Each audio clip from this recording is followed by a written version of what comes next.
Hey guys, this is Trenchy back again to bring you another video. This time we are doing a tag video created by the channel Mr. Wicker.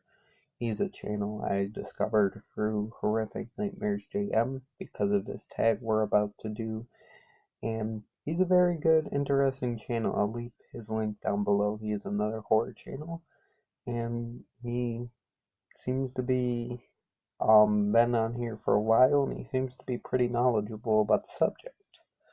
So yeah, I'll link him down below, and this is a very cool tag. Now, what we will be discussing today is my top 5 horror movies from 1998, aka my birth year. Now, I'm saying kind of because I haven't seen every horror movie from 1998, and it has been a while since I watched some of these films. So I'm just going off of memory plus some of these films I really love, but there is one film that I'm not very, my memory isn't fresh on it, but I added it on here because I need a fifth one, and as I remember, the movie was pretty good that I remembered. So yeah, so this is what happened during the year that Trenchy was trapped in the prison known as the Womb, and then Trenchy slipped out of the womb and was living his life as a useless eating, sleeping, and pooping and peeing machine. I know. What a monster. And also I was probably being conceived this year. Okay, so this is my top 5 movies, 1998, like Mr. Wicker's tag was. Pick top 5 movies of your birth year. So hopefully that's all been explained by now. We're gonna go in for my number 5, which is Apt Pupil. It's based off a Stephen King novella, which I have not read all the way through. I read some of it. It stars Anne McKellen, and then David Schwimmer's also in it.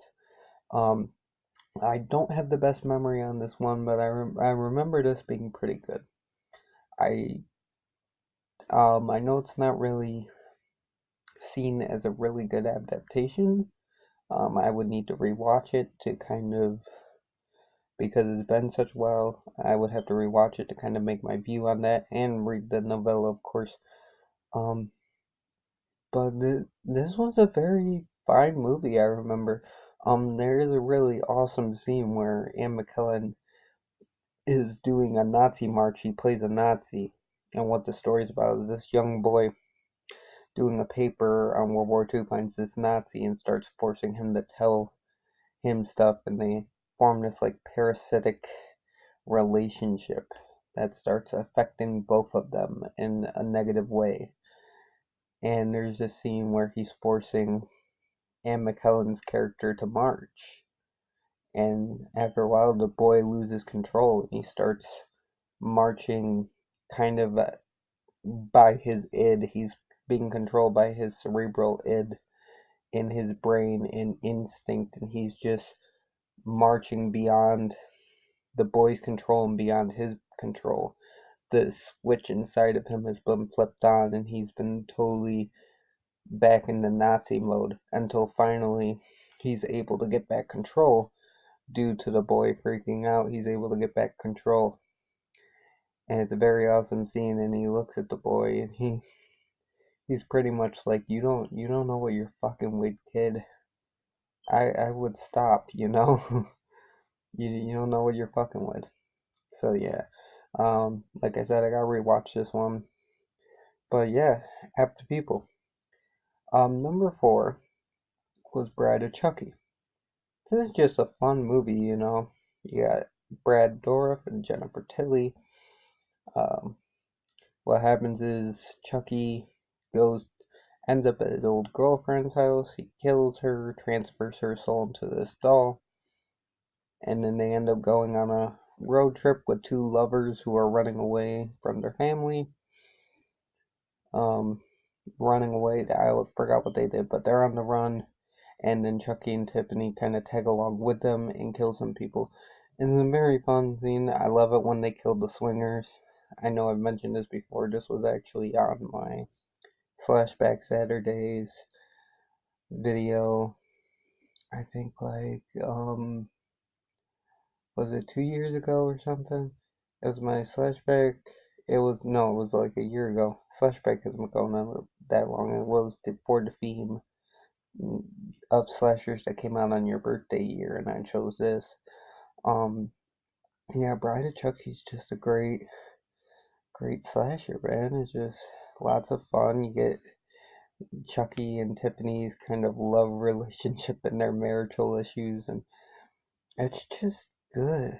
It's just a good movie. Yeah, Bride of Chucky. My number three is H2O, Halloween 20 Years Later. Um, this movie is a good return of Michael Myers.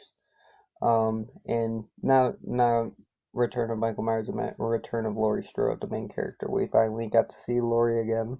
We found out she wasn't dead and she was hiding out of school with her son. She had a son, played by Josh Hartnett. And Michael finds out where they are and starts trying to kill them. I know people say this feels more like Scream than Halloween, but I really like this. I really like the finale where she chops off his head. Um, I think Jamie Lee Curtis does a really good acting job in this. Michael's still creepy to me. He's still, Michael's still badass as ever. You got Janet Leigh in this. You got LL Cool J, cause he can be.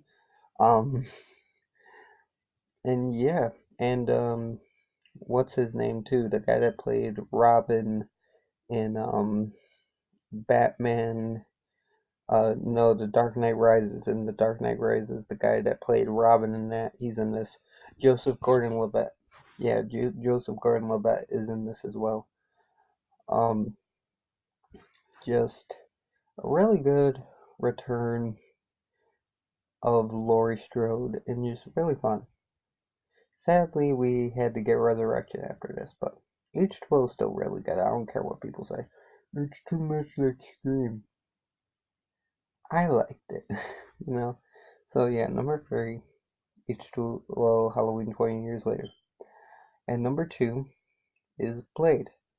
Um, reason why this is on this list is I do consider Blade a horror movie. It's a horror superhero movie, and I love that combination. I love my favorite genre is superheroes, and my second favorite genre is horror. So if you mix that, you have a winning combination with me. And if you do it right, Blade did this right. It has probably one of the most iconic scenes with the nightclub where in the beginning where the blood comes from the ceiling, starts pouring all over the vampires, and the one human dude's in there and he's freaking the fuck out. Um, Wesley Snipes plays Blade to a T. I love how they mix in the horror elements, the superhero elements, the martial art elements. Just really good job here. Um, our villain, Deacon Frost, is played very well. I forgot who played him. And it's just, Blade is just fucking awesome, man. Blade is just a dope movie that non-horror fans could actually get into. It's kind of a bridge movie because it is a superhero horror film with a badass dude with a sword. Now it's not really that scary, but it's still fucking cool. And my number one is The Faculty, starring Josh Hartnett, Jordana Brewster, Elijah Wood, Famke Jensen, Robert Patrick, Usher. I forgot. There's a ton of big names in this. Um, and The Faculty is about pretty much aliens invading the school. The Faculty is fucking awesome. It has some really cool kills. Um, we get a really cool monster at the end of it. Um, our group of main characters are likable, even though they do have flaws. They're all kind of Breakfast Clubby members. They do kind of represent the Breakfast Club, which is kind of cool in a way.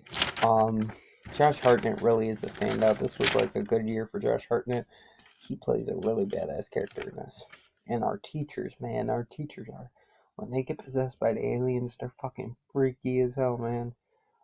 And I just love the funness and just the coolness of this movie. I know people have bagged on this movie, but I love the faculty, man. The faculty is such a good one. It's just pure enjoyment. Pure enjoyment. So yeah, that's my top five horror movies of my birth year. Not movie. Was I saying movies the whole time? Horror movies of my birth year. Um, I hope you enjoyed this. Thank you, Mr. Wicker, for this tag.